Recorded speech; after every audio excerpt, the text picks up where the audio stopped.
बिस्मिल्लाहिर्रहमानिर्रहीम। अस्सलाम वालेकुम। आज के दिन की शुरुआत होती है इरहा से। इस टाइम हो रहे हैं सुबह के कोई 10-11 बज रहे थे। हम लोग का नाश्ता हो चुका था और ये इरहा मैडम जो है ना धूप ले रही थी, मज़े से खेल रही थी। तो जहाँ जैसे ही इन्होंने मुझे देखा फ़ौरन मेरी तरफ, और यहाँ मैंने इरहा को सुला दिया है फिर से, क्योंकि ये सुबह जल्दी उठ जाती हैं तो तकरीबन 10-11 बजे 12 बजे तक ये दोबारा सो जाती हैं। तो ये देखें कमरे का हाल इस वक्त क्या हुआ है। और अब करते हैं यहाँ की सफाई। तो जैसी सर्दियां हैं तो ज़ाहिर सी बात है ब्लैंकेट्स इतनी सारी हो जाती हैं और इतना मैसी मैसी रूम हो जाता है। जितना भी मुझे तो लगता है, मेरा अपना ओपिनियन ऐसा है कि सर्दियों में तो आप घर जितना भी समेट लो हर वक्त मैसी ही लगता है, क्योंकि दोपहर में कोई लेटा है तो ब्लैंकेट लेके लेटता है, वो एक ब्लैंकेट खुल जाती है तो पूरा कमरा ऐसा बहुत मैसी मैसी सा लगता है। तो खैर ये सर्दियों का अपना ही मज़ा होता है, अपनी एक रूटीन होती है, अपना एक कूजी सा होता है। और कराची में वैसी ही सर्दियाँ इतनी कम टाइम के लिए आती हैं तो मैं तो बहुत इन्जॉय करती हूँ। आप लोग भी बताएं, आप लोग इन्जॉय करते हैं कि नहीं करते हैं। तो यहाँ मैं फटाफट कर रही हूँ सारे बिस्तर फोल्ड, सब जो है अपनी अपनी जगह रख रही हूँ, सारा सामान सारी चीज़ें अपनी जगह हैंग कर रही हूँ। ये कपड़े बच्चों के सूख रहे थे वो निकाल रही हूँ और ये अब मैं करूँगी सब बैठ के तय। अच्छा, ऐसे कहते हैं कि पहली औलाद होती है जो पहलोटी की होती है तो उसके कपड़े ना वो धूप में तो खैर डालते हैं, ये क्या मगरिब से पहले निकाल लेने चाहिए, मगरिब के बाद छत पे नहीं रखने चाहिए। तो ये मेरी जो पहली बेटी है फबीहा, तब से जो है ना ये हैंगर लगा हुआ है। तो फबीहा के कपड़े मैं यहीं सुखाती थी, क्योंकि मुझे पता है कि मैं कभी मतलब मुझसे हो सकती है मिस्टेक, ऐसा हो सकता है कि मगरिब हो जाए। तो मैंने हमेशा फबी के कपड़े जो है रूम में ही सुखाए हैं।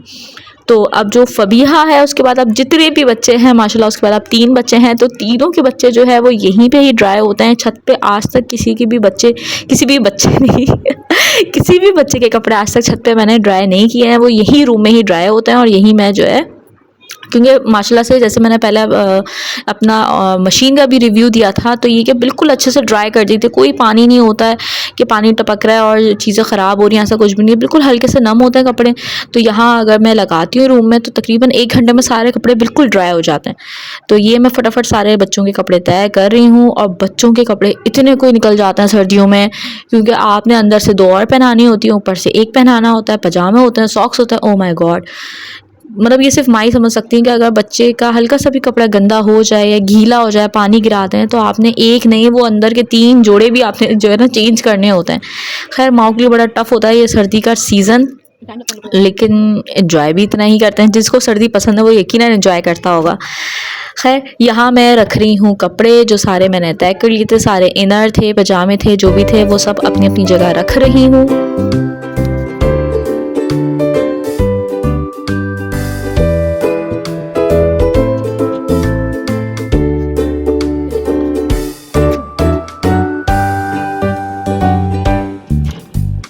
यहाँ मैं देखने आई थी इरहा को कहीं वो उठ ना गई हो, लेकिन माशाल्लाह से ये अभी तक सो रही थी। मैंने अपना आधा काम कर लिया था। अब जो है ये आहिस्ता से जो है ना मैं बेड भी समेटने लगी हूँ, और जो फीडर्स होती हैं बच्चों की गंदी हो जाती हैं वो ले जाके मैं रख दूँगी किचन में, क्योंकि जब भी मैं किचन में जाऊँगी फिर वो फीडर भी इनकी वॉश कर लूँगी। मामा ये कौन है? मामा आप ये क्या कर रही हो? और यहाँ चल रहे थे फबिया के सवाल पे सवाल, क्योंकि मैं देख रही थी फबिया की कॉपी, क्योंकि फबिया के चल रहे हैं एग्ज़ाम्स, उनकी पेपर की तैयारी भी करवानी है। माशाल्लाह से तो याद सब होता है इन लोग के, टेस्ट वगैरह तो हर बच्चे के हो ही जाते हैं, लेकिन जो एग्ज़ाम्स के पहले एक दफ़ा रिवाइज़ करना वो लाजिम होता है। तो बस यहाँ पर मैं ये देख रही थी कि कितने सवालों के मैंने से टेस्ट लेने और क्या क्या करना है।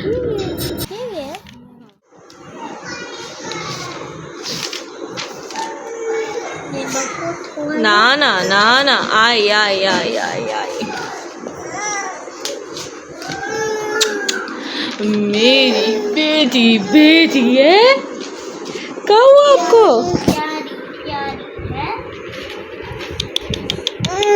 चलो आ जाओ। हाँ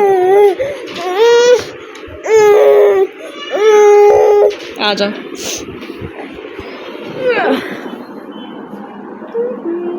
Say hi. Hi.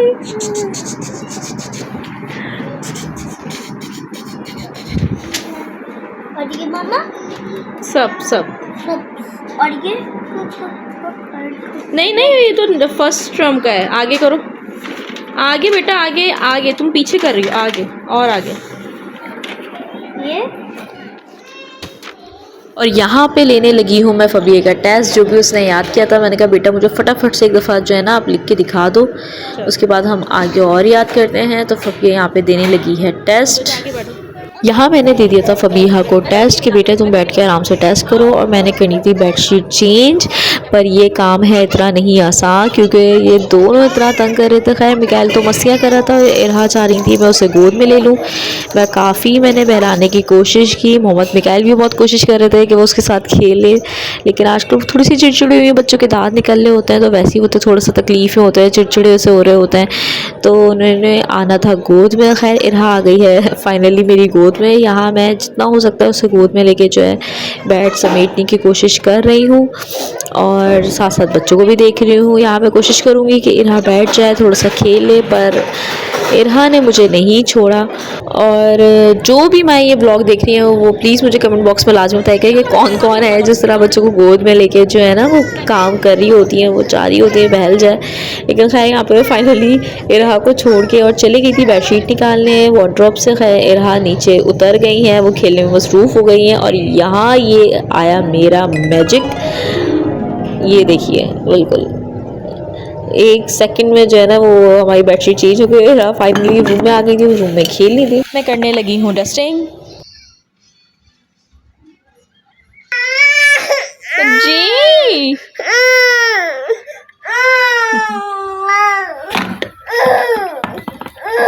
अच्छा अच्छा अच्छा अच्छा, ओके ओके। लो भैया जी, कहाँ गिर गया? एक काम करने जाओ, ये लो इरहा, ये तुम ले लो, ले लो। इधर खड़े हो, ये पकड़ो, बैट को पकड़ के खड़े हो। हाँ मेरा बेटा, ले लो ना, मैं आपको दे तो रही हूँ, ले लो। हाँ 1 मिनट इरहा, इतना एक तो हर चीज़ ग्रीन ग्रीन हुई हुई है, वैसे ही समझ में नहीं आ रहा है। और फाइनली इन दी एंड मुझे कैप नहीं मिला। मैंने दूसरे बॉडी स्प्रे का कैप इस पर लगा दिया था, लेकिन नेक्स्ट डे जब मैंने देखा तो इस पर ग्रीन कैप लगा हुआ था। बच्चों को कहीं से मिल गया होगा, क्योंकि वहाँ पे बच्चों के टॉयस बहुत सारे रखे हुए थे। तो किसी बच्चे के टॉय में गिर गया था, तो फबीहा या मिकाइल को किसी को मिला होगा, तो उन्होंने सी जो है बॉटल पर वो ग्रीन कैप लगा दिया था। और यहाँ मैं दिखा रही हूँ बच्चों का स्लाइम नहीं आता, स्लाइम बॉक्स जब बच्चे खेल के और वो हो जाए कम हो जाता है वो स्लाइम, तो इस तरह जो है मैं बॉटल को रीयूज़ करती हूँ, उसको वॉश करके जो है ना उसमें सारी अपनी मैंने आलपिन्स डाल के रख दी हैं बालों की। और यहाँ ये मेरा ज्वेलरी बॉक्स था, मतलब डेली वेयर के लिए, और आप ये देख सकते हैं सब फबीहा ने अपना बना लिया, अपनी सारी ज्वेलरी, अपनी सारी चीज़ें, क्लिप, इवन के कुछ टॉयज़ भी जो है छोटे छोटे वो सब उन्होंने यहाँ पे रख दिए थे। खैर टू बी कंटिन्यू, यहाँ मैं कर रही हूँ सफाई। ये टेडी बियर के दो या मुँह उस तरफ मुड़े हुए, क्योंकि नमाज़ पढ़ते हैं तो सामने शक्ल होती है, तो एक अभी बच्चे खेले तो सामने रखी हुई है, और 2 के मुंह जो है वो दीवार की तरफ हमने किए हुए हैं। खैर यहाँ चल रही है डस्टिंग। ये देखिए जी, जितना कमरा समेट लो ना ये कुछ ना कुछ, वो इरहा यहाँ पे खेल रही थी और यहाँ ये सब गिरा के गई हैं। तो यहाँ डस्टिंग वगैरह कर रही हूँ, उसके बाद मैं दूँगी झाड़ू।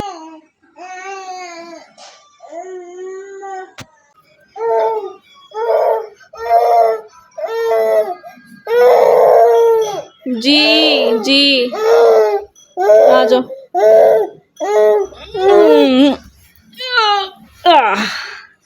से हाय